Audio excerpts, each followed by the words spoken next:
மக்களே முதல்ல இந்த அழகான 7 வயசு குழந்தையோட முகத்தை பாருங்களேன். இந்த பொண்ணோட பேரு சஜன்ரா. அதாவது இந்த பொண்ணு இந்த உலகத்தை விட்டு போய் அடுத்த 36 மணி நேரத்துல என்ன நடந்துச்சு அப்படின்றத கேட்கிறப்ப உங்களோட முதுகெலும்பே உறைஞ்சு போயிடும் அப்படின்றத சொல்லலாம். முக்கியமான விஷயம், நீங்க ஒரு தாய்மாரா இருந்தீங்க அப்படின்னா இந்த ஒரு வீடியோவை முழுமையா காது கொடுத்து கேட்கவே முடியாது. ஏன்னா இந்த குழந்தை இறந்து 36 மணி நேரத்துல சொந்த அம்மா என்ன செஞ்சாங்கன்னு கேட்கறப்பலாம் நம்மளால ஒண்ணுமே அதை யோசிச்சு கூட பார்க்க முடியாது அப்படின்னே சொல்லலாம். இந்த ஒரு பயங்கரமான சம்பவத்தை பத்தி முழுசா தெரிஞ்சுக்க வீடியோவை முழுசா பாருங்க. நம்ம சேனலுக்கு நீங்க புதுசா இருக்கும் பட்சத்துல ஒரு லைக் கொடுத்துட்டு மறக்காம சப்ஸ்கிரைப் பண்ணிக்கோங்க. ஐயா, அந்த இடத்துல போட்டோல பாக்குறீங்களா, இவங்களோட பேர் தான் ரோஷினி. இவங்க ஒரு கிளப் டான்சர்.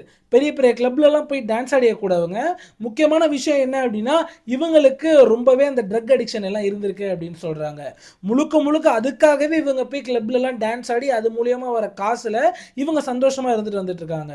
ஸோ இதன் அடிப்படையில் தான் கரெக்டாக இப்போலேருந்து 10 வருஷம் முன்னாடி ஷாருக் அப்படின்றவங்கள இவங்க கல்யாணம் பண்ணுறாங்க. அது ஒரு அரேஞ்ச் மேரேஜ். இந்த ஷாருக்கை பற்றி சொல்ல போனோம் அப்படின்னா, ஷாருக்குக்கு அப்பாலாம் கிடையாதுங்க. இவரே கஷ்டப்பட்டு உழைச்சி சம்பாரித்து ஒரு நல்ல இடத்துல இருக்கார். ஷாருக்குக்கு 2 தங்கச்சி, ஒரு அண்ணன், ஷாருக்கோட அம்மாவும் இருக்காங்க. இந்த ஷாருக்குக்கு முக்கியமான ஒரு பிரச்சனை இருக்குங்க. அவரோட காலில் ஒரு பிரச்சனை இருக்குது. இதனாலே அவருக்கு ரொம்ப நாளாகவே கல்யாணம் ஆகாமல் இருந்துச்சு. கடைசியில் இந்த ஒரு பொண்ணை பார்த்து பேசி முடிக்கிறாங்க. கல்யாணம் பண்ணி சந்தோஷமாக வாழ்ந்துட்டு இருக்காங்க. இவங்களுக்கு தான் ஒரு குழந்தை பிறகுது. அந்த குழந்தைக்கு சஜன்ரா அப்படின்னு பேரும் வைக்கிறாங்க. அந்த குழந்தைக்கு இப்ப 7 வயசு ஆகுது. இந்த ஷாருக்குக்கு என்னதான் கால் முடியல அப்படின்றதுனாலும் ரொம்ப பயங்கரமா அந்த ஃபினான்ஸை மேனேஜ் பண்ணக்கூடியவர். கரெக்டா பணத்தை ரொட்டேட் பண்ணி ஒரு விஷயத்தை செல் பண்ணி இன்னொரு விஷயத்துல இன்வெஸ்ட் பண்ணி இந்த மாதிரி பயங்கரமா வந்து அவர்கிட்ட இருக்க வெல்த்தை வந்து எக்ஸ்ட்ரா பண்ணிக்கிட்டே போயிட்டே இருக்காரு தன்னோட தாயாரோட சேர்ந்து. அப்படிதான் கிட்டத்தட்ட ஒரு 4 மாடிக்கு ஒரு பில்டிங் கட்டுறாங்க. ஷாருக், அவங்களோட தாயார், அவங்களோட தம்பி எல்லாரோட காசையும் வச்சு பயங்கரமான ஒரு பில்டிங் கட்டுறாங்கங்க. அதுல 4 ஃப்ளோர் இருக்கு. கீழே உள்ள ஃபர்ஸ்ட் ஃப்ளோரையும் செகண்ட் ஃப்ளோரையும் ஒத்திக்கி விட்டுடுறாங்க. மேலே உள்ள 2 ஃப்ளோர்லையுமே டாப் ஃப்ளோரில் ஷாருக் அவரோட குடும்பத்தோடு இருக்காரு. அதுக்கு கீழே உள்ள ஃப்ளோரில் ஷாருக்கோட அண்ணன் அவங்க குடும்பத்தோடு இருக்காங்க. நல்லபடியாக தான் வாழ்ந்துட்டு இருக்காங்க. நீங்கள் இந்த இடத்துல தான் ஒரு பயங்கரமான ஒரு விஷயத்தை கேட்கணுங்க. ஷாருக் கல்யாணம் பண்ணுறப்ப இவ ஒரு கிளப் டான்சர் அப்படின்றத தெரிஞ்சுதான் கல்யாணம் பண்ணுறாங்க. முக்கியமான விஷயம், ஒரே காரணம் என்னன்னா, ரொம்ப நாளாக இவருக்கு கல்யாணமே ஆகாமல் இருந்திருக்கு. அது மட்டும் இல்லாமல் இவரோட அந்த ஊனத்தை காட்டி நிறைய வரன்கள் தள்ளி போயிட்டே இருந்ததுனால சரி ரோஷினி கிடச்சிட்டா அப்படின்னு ரோஷினி கல்யாணம் பண்ணிடுறாங்க. அங்கே கல்யாணம் நடந்துமே ரோஷினி பாருக்கு போடுறத விடல, ஆல்கஹால் சாப்பிட்றத விடலை, சிகரெட் அடிக்கிறத விடலை, எதுவுமே பண்ணல. எல்லாம் கணவனுக்கு தெரிஞ்சு எல்லாமே நடந்துக்கிட்டே தான் இருக்குது. ஆரம்பத்தில் ஷாருக் என்ன நினைக்கிறாரு அப்படின்னா, சரி ஓகே இவ்வளோ வந்து இப்போ தானே வந்து ஒரு மெச்சூரிட்டிக்கு வரா, கண்டிப்பா வந்து ஒரு தாய் அப்படின்ற ஒரு பண்பு இவளுக்கு வந்தோடனே இவ திருந்திரும் அப்படின்ற மாதிரி நினைக்கிறாரு. ஆனா கிட்டத்தட்ட குழந்தை பிறந்து அந்த குழந்தைக்கு 6 வயசு ஆயிடுச்சு. இன்ன வரையுமே அவ திருந்தாம தான் இருக்கா. ஏங்க இதுல இவ செஞ்ச ஒரு சில பயங்கரமான அதிர்ச்சியான விஷயங்களை நான் அந்த இடத்துல சொல்லியே ஆகணுங்க. இவ அடிக்கடி இந்த பாருக்கு நைட்டில் போயிட்டு இருப்பாளாம். அடிக்கடி தன்னோட கணவனையும் கூப்பிடுவாளாம். கணவனை கூப்பிட்டு அங்கே போயிட்டு கணவன் அந்த பார்லேயே வச்சு பல ஆண்களை கை காட்டி அவங்க எப்படி இருக்காங்க, நீ எப்படி இருக்க அப்படின்ற மாதிரி ரொம்ப பயங்கரமாக இவரை மன உளைச்சலுக்கு உள்ளாக்குவாளாம். ஸோ இதனாலே இவர் வந்து இவருக்கு ஒரு கான்ஃபிடென்ஸும் இல்லாமல் ரொம்ப வந்து ஒரு நடைபெணமாக தான் வாழ்ந்துட்டு இருந்திருக்காரு. இதன் அடிப்படையில் இந்த 6 வயசு குழந்தை இருக்காங்களே, இவங்களுக்கு சாப்பாடு கூட ஒழுங்காக போட மாட்டாலாம். அடிக்கடி ராத்திரியில் இந்த பொண்ணை தனியாக ரூமில் அடைச்சி வச்சுட்டு இவ பாருக்கும் பப்புக்கும் கிளம்பி போயிடுவாளாம். இதில் முக்கியமான விஷயம் என்ன அப்படின்னா, போயிட்டு வந்துட்டு போதையில வந்துட்டு குழந்தைய போட்டு அவ்வளோ அடி அடிப்பாளாம், அவ்வளோ துன்புறுத்துவாளாம். ஏன்னா அவளுக்கு அவ்வளோ ப்ரெஷர், அவ்வளோ ஸ்ட்ரெஸ் இருக்குமா. அவ சொல்லிக்கிட்டே அடிப்பாளாம், ஏண்டி நீ பிறக்கறதுக்கு முன்னாடி நான் இவனை கல்யாணம் பண்ணதுக்கு முன்னாடி அவ்வளோ சந்தோஷமா இருந்தேன், கல்யாணம் பண்ணதுலேருந்து எனக்கு நிம்மதியே இல்லை, அதனால தான் நான் டெய்லி பாருக்கு போய் குடிச்சுக்கிட்டு இருக்கேன், அதுவும் நீ பிறந்த அப்புறம் எனக்கு சுத்தமாக நிம்மதியே கிடையாது அப்படின்ட்டு அவ்வளோ துன்புறுத்துவாளாம் அந்த பச்சை பிள்ளைய. இது எல்லாத்தையுமே ஷாருக் பார்த்துட்டு அவரால் எதுவுமே பேசவும் முடியாமல், இதெல்லாம் சகிச்சுக்கவும் முடியாமல் ஒரு மாதிரியான ஒரு மைண்ட் ஸ்டேட்டில் இருந்துகிட்டே இருந்திருக்காங்க. ஸோ இதன் அடிப்படையில் தான் கரெக்டாக 2021 உதித் அப்படின்றவள இவ வந்து மீட் பண்ணுறா ஒரு பப்பில். மீட் பண்ணி 2 பேரும் பேச ஆரம்பிக்கிறாங்க, 2 பேரும் பழக ஆரம்பிக்கிறாங்க, 2 பேரும் காதலும் பண்ணுறாங்க, 2 பேரும் தனிமையிலையும் இருக்காங்க. இவங்களுக்குள்ள ஒரு கேவலமான உறவு அந்த இடத்துல ஆரம்பிக்குது. நீங்கள் இந்த உதித்தை பற்றி நீங்கள் தெளிவாக தெரிஞ்சுக்கணுங்க. இந்த உதித்துக்கு ஆல்ரெடி கல்யாணம் ஆகி இந்த உதித்தோட மனைவி தான் உயிரை தானே எடுத்துக்கிட்டாங்க. அது ஏன் அப்படின்னு கேட்குறப்ப இன்னும் அதிர்ச்சியாக இருக்கும். இந்த உதித் வந்து ஒரு பயங்கரமான ட்ரக் அடிக்ட். இதனால் இவன் கல்யாணம் பண்ணுற ஒரு பொண்ணையும் ட்ரக் அடிக்டாக மாற்றுறான். அவங்களுக்கு அந்த ட்ரக் இதெல்லாம் புதுசாக இருக்கிறதுனால என்ன நடக்குது அப்படின்னா, அதுக்கெல்லாம் புதுசாக பழகிறதுனால அவங்க சீக்கிரமாகவே அடிக்ட் ஆகிடுறாங்க. அடிக்ட் ஆனதுனால அவங்களுக்கு டிப்ரெஷன் ஏற்படுது. இந்த டிப்ரெஷன் டியூ டு அடிக்ஷன் அப்படின்னு சொல்லுவோம்ல, அந்த டிப்ரெஷன் வந்து அவங்க தன்னைத்தானே தான் உயிரே எடுத்திருக்காங்க. இதுதான் அந்த ஒரு சம்பவம். இது எல்லாத்தையுமே இவன் ரோஷனிட்ட சொல்கிறான். ஒரு மாதிரி எமோஷனல் ஆக்கி 2 பேருமே சந்தோஷமாக இருக்க ஆரம்பிக்கிறாங்க. இப்போ இவனும் ஒரு ட்ரக் அடிக்ட், இவனும் ஒரு ட்ரக் அடிக்ட், 2 பேரும் ஒன்றா ஓப்பனாக காதல் பண்ண ஆரம்பிச்சிட்டாங்க. இது எதுவுமே கணவனுக்கு தெரியல. ஆனால் அந்த கணவனான ஷாருக்கு ஒரு விஷயம் மட்டும் மைண்டில் இருந்துக்கிட்டே இருக்கு, இவ யார் கூடயோ தொடர்பில் இருக்கா அப்படின்றது மட்டும். ஆனால் அது யாருன்னு தெரியவே இல்லைங்க. இதனால வீட்டில் அடிக்கடி சின்ன சின்ன சண்டைகள்லாம் வந்திருக்கு. அப்போ ஒரு பயங்கரமான பிளான் போடுறா இந்த ரோஷினி அப்படின்றவ. முதல்ல என்ன யோசிக்கிறேன் அப்படின்னா, நம்ம உதித்தோட வெளியில மட்டும் இருந்தோம்னாலாம் சந்தோஷமா இருக்க முடியாது. இந்த ப்ராப்பர்ட்டி எல்லாத்தையும், இந்த 4 மாடி பில்டிங் இருக்குல்ல, இது எல்லாத்தையும் நம்ம பேருக்கு முதல்ல மாத்தணும். அப்பதான் நம்ம உதித்தோட ஹேப்பியா இருக்க முடியும். அது மட்டும் இல்லாம, நம்ம 4 பேர்ட்ட போயிட்டு வந்து கேட்கணும், பர்மிஷன் கேட்கணும். இங்க போனா நான் இவள்ட்ட போய் கேட்கணும், என் மாமியார்ட்ட போய் கேட்கணும், என் புருஷன்ட்ட போய் கேட்கணும். இந்த மாரி பர்மிஷன் கேட்கிற வேலைலாம் இருக்கக்கூடாது. நான் என்ன செய்யணும்னு நினைக்கிறேனோ, அத நான் தெளிவா செஞ்சுட்டு போயிறணும். அதனால இந்த வீட்ல இவளுங்க யாருமே இருக்கக்கூடாது. இவங்க எல்லாத்தையும் வெளியில அடிச்சு துரத்தணும் அப்படின்ற மாரி ஒரு பிளான் எடுக்குறாங்க. அந்த பிளானுக்கு இவ எடுத்த ஆயுதம் தான் இவளோட 6 வயசு குழந்தை. அதாவது இப்ப நான் சொல்ல போறத உண்மையிலேயே மனசை திடமாக்கிட்டு கேளுங்க. ஏன்னா அவ்வளோ அதிர்ச்சியான விஷயமா இருக்குங்க. அப்ப என்ன யோசிக்கிறா அப்படின்னா, நம்ம பொய் கேஸ் போட்டு இந்த குடும்பத்துல உள்ள எல்லாரையும் வீட்டை விட்டு வெளியில துரத்தலாம் அப்படின்ற மாதிரி யோசிக்கிறா. அதுக்கு என்ன தெரியுமா அங்க பண்ணா, இவ தன்னோட 6 வயசு மகளை ஒரு அறைக்கு கூட்டிட்டு போயிட்டு அந்த மகளை நிக்க வச்சுட்டு, அந்த மகளோட கால், தொடை பகுதியில எல்லாத்துலயும் கைய வச்சு குத்த ஆரம்பிக்கிறா. அந்த குழந்தை ஏம்மா அடிக்கிற, ஏம்மா அடிக்கிறன்னு அவ்ளோ கதறி இருக்கு. செவனேன்னு 2 கைய புடிச்சுக்கிட்டு இன்னொரு கையில அந்த கால ஃபுல்லா குத்திருக்காங்க. இதுல என்ன நடக்குது அப்படின்னா, அந்த குழந்தைக்கு மிகப்பெரிய கால் வலி ஏற்பட்டுருச்சு. உடனே இந்த குழந்தைய ஹாலுக்கு அழைச்சிட்டு வந்து அந்த குழந்தைய நடக்க சொல்றா. அப்ப அந்த குழந்தை கால் வலியில அப்படியே ஒரு மாரி பின்னி பின்னி நடந்துகிட்டு இருந்திருக்கு ஒரு மாரி. இது எல்லாத்தையுமே ஃபோன்ல வீடியோ ரெக்கார்ட் எடுத்துட்டு, அப்படியே செல்ஃபி கேமரா ஆன் பண்ணி, இந்த பாருங்க என்னோட குழந்தைக்கு நடந்த ஒரு துக்கமான செயலை நீங்க பாருங்க. இதை செஞ்சது எல்லாமே வந்து என்னுடைய கணவனோட தம்பியும் என்னோட கணவனோட வீட்டாரும் தான், மாமியாரும் தான். தயவு செஞ்சு போலீஸ் இதுக்கு ஆக்ஷன் எடுக்கணும் அப்படின்ற மாதிரி அழுது கதறி ஒரு ஃபேக்கான நாடகத்தை கிரியேட் பண்ணி ரீல்ஸ் போட ஆரம்பிக்கிறா. அந்த இடத்துல அவ என்ன சொல்றா அப்படின்னா, என்னோட குழந்தைக்கு இந்த உடல் ரீதியான தவறான விஷயம் நடந்துருச்சு. யாருனால அப்படின்னா, என்னோட கணவனோட தம்பியும் என்னோட கணவனோட தாயாருமான இவங்க 2 பேரும் சேர்ந்து அந்த மாதிரி விஷயங்கள்லாம் செஞ்சுட்டாங்க அப்படின்ற மாதிரி தான் அவ வந்து போர்ட்ரேட் பண்ணி வீடியோ போட்டிருக்கா. அந்த இடத்துல லோக்கல்ல இந்த வீடியோ பயங்கரமா வைரல் ஆகுதுங்க. அந்த போலீஸ் ஸ்டேஷனுக்கு போய் அடையுது. உடனே இவளும் போலீஸ்ல கம்ப்ளைண்ட் கொடுக்குறா. உடனே போலீஸ் வந்து எந்த ஒரு விசாரணையும் மேற்கொள்ள, ஏன்னா இதான் வீடியோ ஆதாரம் இருக்கே அப்படின்ட்டு உடனடியா எந்த ஒரு கேள்வியுமே கேட்காம மாமியார் அரெஸ்ட் பண்றாங்க. அதுக்கப்புறம் அதே வீட்டில் இருந்த புருஷனோட ஷாருக்கோட தம்பி அரெஸ்ட் பண்றாங்க. ஷாருக்கோட தங்கச்சியும் சேர்த்து அரெஸ்ட் பண்றாங்க. உடனே கொஞ்ச நாள் ஜாலியா இருக்கு. அதுக்கப்புறம் போலீஸ்க்கு இது எல்லாமே தெரிய வருது. இது ஒரு ஃபால்ஸான ஃபேக் கேஸ் அப்படின்ட்டு உடனே இவங்களையும் ரிலீஸ் பண்றாங்க. ரிலீஸ் ஆனவங்க அந்த வீட்டுக்கே போகாம இவங்களோட ரிலேட்டிவ் வீட்டில் போய் வாழ தொடங்குறாங்க. ஏன்னா இவ அந்த அளவு அந்த இடத்துல டாமினன்ட் பண்ணியிருக்காங்க. ஸோ கரெக்டாக இதெல்லாம் எப்போ நடக்குது அப்படின்னா, மார்ச்லேருந்து ஏப்ரல் 2025 தான் இந்த ஒரு சம்பவம்லாம் நடந்துகிட்டு இருக்கு. எங்க இதுக்கு அடுத்த மாதம் மே 2025 என்ன நடக்குது அப்படின்னா, இவ வீட்டுக்குள்ள இருந்துட்டு புருஷன் அவ்வளோ அடி அடிச்சுட்டு அவர் கால் முடியாதுன்னு சொன்னல, அதை கூட யோசிக்காம அவ்வளோ அடி அடிச்சுட்டு தன்னோட சேலையெல்லாம் இவளே கிழிச்சுக்கிட்டு முடியெல்லாம் பாதி பிச்சுக்கிட்டு மூஞ்சில தண்ணிலாம் தெளிச்சுட்டு வேகமாக வீட்டை விட்டு வெளியே வந்து கத்தி புலம்ப ஆரம்பிக்கிறா. என் புருஷன் என்னை குடும்பப்படுத்துறாரு அப்படின்ட்டு. உடனே அங்கே உள்ளவங்களாம் என்ன ஏதுன்னு பார்த்து போலீஸுக்கு கூப்பிட்றாங்க. போலீஸும் வராங்க. அந்த புருஷன் மேலே ஒரு டொமஸ்டிக் வைலன்ஸ் கேஸ், அதுவுமே ஒரு பொய்யான கேஸை போடுறா.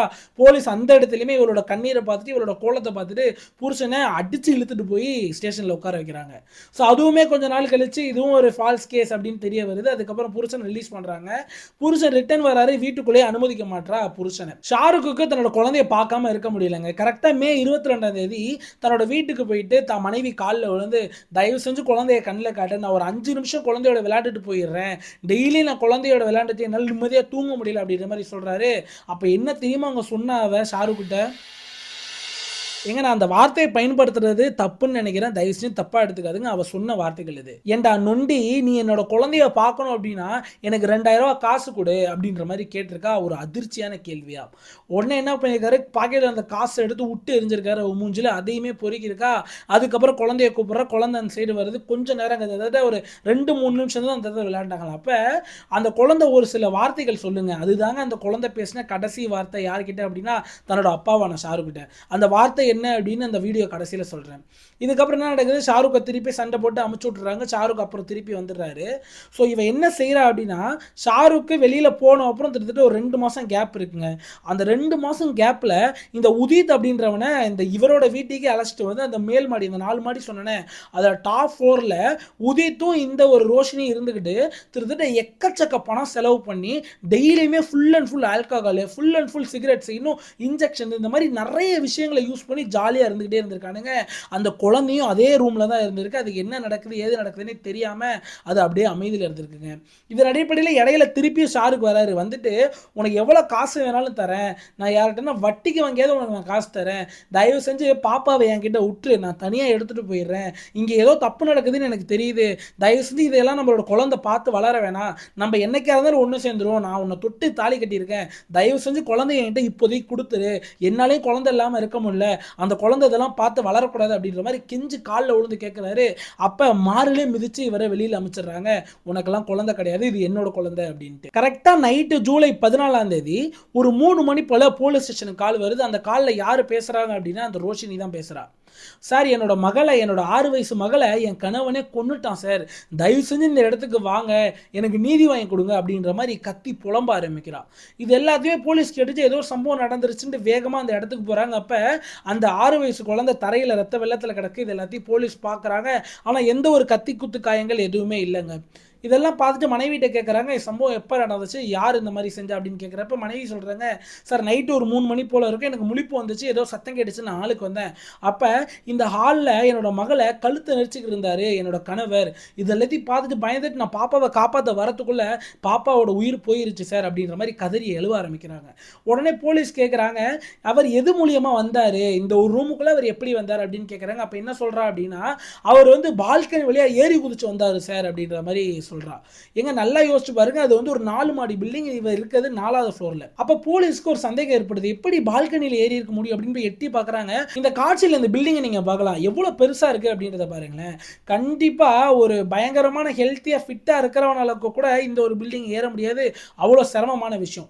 இது எல்லாத்தையுமே போலீஸ் நோட் பண்ணிக்கிட்டு ஒரு கேள்வி கேட்கறாங்க, ஏமா இந்த பில்டிங்ல ஏதோ எலிவேட்டர் இருக்குல்ல, படிக்கட்டு இருக்குல்ல, ஏன் அதெல்லாம் யூஸ் பண்ணாம பால்கனி வழியா ஏறி வந்து அவர் இந்த மாதிரி செஞ்சார் அப்படின்னு கேட்கிறப்ப அதுக்கும் ஒரு பதில் வச்சிருக்கா இவ, சார் எலிவேட்டர் ரொம்ப நாளாக ரிப்பேர் மோடில் இருக்குது, அது ஒர்க் ஆகாது, இன்னொன்று நான் எப்பயுமே நாய்கள்லாம் நிறையா வரும் அப்படின்றதுனால படிக்கட்டை என்றைக்குமே க்ளோஸ் பண்ணி தான் வச்சுருப்பேன், அதனால் படிக்கட்டு மூலியம் வந்திருக்க முடியாது, எலிவேட்டர் மூலியம் வந்திருக்க முடியாது, இது மூலியமாக தான் சார் ஏறி குதிச்சு வந்தார், இது மூலியமாக தான் சார் எல்லாத்தையும் செஞ்சுட்டு போனார் அப்படின்ற மாதிரி சொல்ல ஆரம்பிக்கிறாங்க.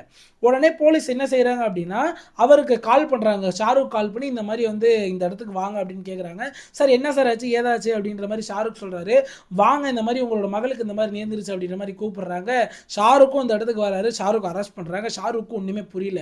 சார் கிட்டத்தட்ட நான் ஒரு 2.5 மாதமே இந்த ஊரில் இல்லை சார், நான் என்னோட தங்கச்சி வீட்லேயும் என்னோட ஃப்ரெண்டு வீட்லேயும் தான் மாற்றி மாற்றி தங்கிக்கிட்டு இருக்கேன், எனக்கும் என் மனைவிக்கும் நிறைய சண்டை இருக்குது, எனக்கு இது எப்படி நடந்துச்சுனே தெரில சார், நான் அந்த மாதிரிலாம் பண்ணல சார் அப்படின்ற மாதிரி கதறி அழுவ ஆரம்பிக்கிறாரு. அப்போ போலீஸும் அவரோட காலையும் நோட் பண்ணுறாங்க. அவரால் சரியாக நடக்க கூட முடியல. உடனே போலீஸ் ஷாருக்கிட்ட என்ன நடந்துச்சுன்னு தெளிவாக விசாரிக்கிறாங்க. அவரும் ஃபுல் கதையும் சொல்கிறாருங்க, ஆரம்பத்தில் என்ன நடந்துச்சுன்னு. இதுக்கப்புறம் போலீஸுக்கு தெளிவாக தெரிஞ்சிருச்சு யார் மேலே சந்தேகப்படணும் அப்படின்னு, அந்த ரோஷினி மேலே தான். ஏன்னா இவருக்கு ஆல்ரெடி கால் சுத்தமாக முடியல, இவரால் படிக்கட்டு ஏறி போகிறதே மிகப்பெரிய கஷ்டம், அதனால தான் அவங்க வீட்டில் எலிவேட்டரே வச்சுருக்காங்க. இதுக்கு அடிப்படையில் எப்படி 4 மாடி பில்டிங் ஏறி போயிட்டு இந்த மாதிரி சம்பவம் செஞ்சுட்டு அவளால் கீழே இறங்கிருக்கே முடியாது, வாய்ப்பே இல்லைன்னு போலீஸ் கருதுறாங்க. இதை வந்து சப்போர்ட் பண்ணுற வகையில் இன்னொரு எவிடன்ஸுக்கு போலீஸ் கிடைக்குது. இவரோட அந்த கால் டீட்டெயில் ரெக்கார்டு, இவரோட அந்த லொக்கேஷன் எங்கே காட்டுது அப்படின்னா ரொம்ப தொலைவில் காட்டுது அந்த சம்பவம் நடந்த அன்னைக்கு. இந்த இடத்துல போஸ்ட்மார்ட்டத்துக்கு அனுப்புகிறாங்க இந்த ஒரு பாப்பாவோட சடலத்தை. அந்த போஸ்ட்மார்ட்டம் ரிப்போர்ட்டும் வருதுங்க. அந்த ரிப்போர்ட்டில் என்ன தெரியுமா இருந்துச்சு, அந்த ஒரு பாப்பா இறந்து கிட்டத்தட்ட 36 மணி நேரம் கழிச்சு தான் போலீஸ்க்கு ரிப்போர்ட் பண்ணியிருக்காங்க அப்படின்றது தெரிய வருது. அப்போ கிட்டத்தட்ட ஜூலை 12ஆம் தேதி இந்த சம்பவம் நடந்திருக்கணும். ஆனால் போலீஸ் ஸ்டேஷனுக்கு கால் வந்தது எப்போ, ஜூலை 14ஆம் தேதி நைட்டு 3 மணிக்கு. ஸோ கிட்டத்தட்ட ஒரு 36 மணி நேரம்க்கு அப்புறம் தான் வந்து போலீஸே தெரியப்படுத்தியிருக்காங்கன்னு தெரிய வருது. இப்போ போலீஸுக்கு தெளிவாக தெரிஞ்சிருது ரோஷினி தான் ஏதோ செஞ்சிருக்கா அப்படின்ட்டு. உடனே வந்து ரோஷினியை போய் பிடிக்கிறதுக்கு முன்னாடி அந்த ரோஷினி கூட ஒருத்தன் தொடர்பில் இருக்கான உதித், அவனை போய் பிடிக்கிறாங்க. இந்த உதித்னவன் யாரு, அவனோட பேரு கூட இன்ன வரையுமே கணவருக்கு தெரியாதுங்க. போலீஸ் இந்த மொபைல் கால் ரெக்கார்ட்ஸ் இதெல்லாம் வச்சு அந்த உதித்தை போய் பிடிக்கிறாங்க. உதித்தை பிடிச்ச உடனே முழு கதையும் உளறி கொட்டிடுறான். அதை எல்லாத்தையுமே ரிப்போர்ட் எடுத்து வச்சுக்கிட்டு இந்த இடத்துல மனைவி வாயிலேருந்தே இந்த வார்த்தையெல்லாம் வரணும் அப்படின்னு மனைவியான ரோஷினிகிட்ட தெளிவான விஷயங்களை கேட்க ஆரம்பிக்கிறாங்க. அவள் அப்பயுமே மறுத்துக்கிட்டே இருக்கா, எனக்கு தெரியாது, என் கணவர் தான் இந்த இடத்துக்கு வந்தார், நீங்கள் என்னமோ கேட்டுக்கிட்டு இருக்கீங்க, நான் திரும்ப அதே தான் சொல்லிக்கிட்டு இருக்கேன், என் கணவரை நான் கண்ணால் பார்த்தேன் அதே சொல்லிக்கிட்டு இருக்கா. அப்போ இந்த உதித்தை முன்னாடி உட்கார வச்சுட்டு இவன் எல்லாத்தையும் சொல்லிட்டான், இனிமேல் நீ மறைச்சு ஒன்றும் ஆக போகிறதுல என்ன நடந்துச்சுன்னு சொல்லு அப்படின்னு சொல்கிறாங்க. இப்போ தான் அந்த ஒரு பயங்கரமான சம்பவத்தை பற்றி நான் உங்கள்கிட்ட சொல்ல போகிறேங்க. ஏங்க இப்பதாங்க ஜூலை 12ஆம் தேதி என்ன நடந்துச்சு அப்படின்றத நான் தெளிவா சொல்லப் போறேங்க. நான் முன்னாடி சொன்ன மாரியே ரோஷினியும் உதித்தும் அப்ப அந்த ஒரு டாப் ஃப்ளோர்ல 4வது ஃப்ளோர்ல 2 பேரும் ஒண்ணா இருந்திருக்காங்க. ஃபுல் அண்ட் ஃபுல் சரக்கு அடிச்சுட்டு முழுமையான போதையில இருக்கும்போது ரோஷினி என்ன யோசிக்கிறா அப்படின்னா, நம்ம ஏன் அந்த மகள எதனா நம்ம செஞ்சுட்டு அந்த பழிய தூக்கி என்னோட புருஷன் மேல போடக்கூடாது. புருஷன் மேல இந்த பழிய போட்டுட்டா கண்டிப்பா உள்ள போயிருவானே. சும்மா சின்ன சின்ன கேஸ்லலாம் உள்ள போனோம்னா அவன் ஈஸியா வெளிய வந்துடலாம். அது மட்டும் இல்லாம பொய் கேஸ் அப்படின்னு கண்டுபிடிச்சிடுறாங்க. நம்ம மகள எதனா செஞ்சுட்டு நம்ம எதுக்காக இவனை வந்து உள்ள தூக்கி போடக்கூடாது அப்படின்ற மாதிரி யோசிக்க ஆரம்பிக்கிறா இந்த ரோஷினி அப்படின்ற தாயார். உடனே உதித்து இதுக்கு சரி அப்படின்னு சொல்றான். என்ன செய்யறானுங்க அப்படின்னா ஃபுல் அண்ட் ஃபுல் சரக்கு அடிச்சு போதையை அதிகமாக்கிக்கிறானுங்க. அதிகமாக்கின அப்புறம் ஒரு ப்ளூடூத் ஸ்பீக்கர் எடுத்துட்டு வந்து ப்ளூடூத் ஸ்பீக்கர்ல அதிகப்படியான சவுண்ட் வச்சு இவங்க 2 பேருக்கு பிடிச்ச பாட்டை ப்ளே பண்றாங்க. பக்கத்து ரூம்ல ஒண்ணுமே அறியாம விளையாண்டுக்கிறத சஜன்ராவை கூப்பிடுறாங்க, ஏ இங்க வா அப்படின்ட்டு. சஜன்ராவும் இந்த ரூமுக்கு வராங்க, என்னமா அப்படின்னு கேட்கறாங்க. இந்த பட்ல ஏறி படு அப்படின்னு சொல்றாங்க. சஜன்ரா அந்த இடத்துல படுக்கிறாங்க. உடனே இந்த உதித் என்ன செய்யறான் அப்படின்னா சஜன்ராவோட கழுத்தை பிடிச்சி நெரிக்க ஆரம்பிக்கிறாங்க. அந்த நெரிச்சதுலேயே அந்த சஜன்ரா அன்கான்சியஸ்க்கு போயிடுறாங்க. உடனே அவங்களோட தாய் என்ன தெரியுமா பண்றாங்க, அந்த சஜன்ராவை பிடிச்சி அப்படியே கீழே இழுத்து எரிஞ்சு குப்பரை படுக்க வச்சு முதுகுல ஏறி நின்று மிதிக்கிறா குதிக்கிறா. அதுல சஜன்ராவோட வாயிலேருந்து அதிகப்படியான ரத்தம் வெளியில வந்திருக்குங்க. சஜன்ராவோட உயிரும் அதே இடத்துல போயிருக்கு. சஜன்ராவோட உயிர் போனோடனே இந்த ரத்தத்தெல்லாம் க்ளீன் பண்றாங்க.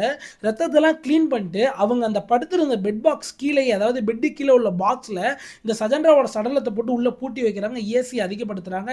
அந்த இடத்துல ரத்த வாடை அடிச்சதுனால இவங்க 2 பேருக்குமே ஒரு பழக்கம் இருக்கு. இவங்க எப்பப்பெல்லாம் தனிமையில் இருப்பாங்களோ அப்பெல்லாம் இவங்களுக்கு பிடிச்ச ஒரு சென்ட் யூஸ் பண்ணுவாங்க. அந்த சென்ட்டை யூஸ் பண்ணி அந்த ரூம் முழுக்க ஸ்ப்ரே பண்ணி வைக்கிறாங்க.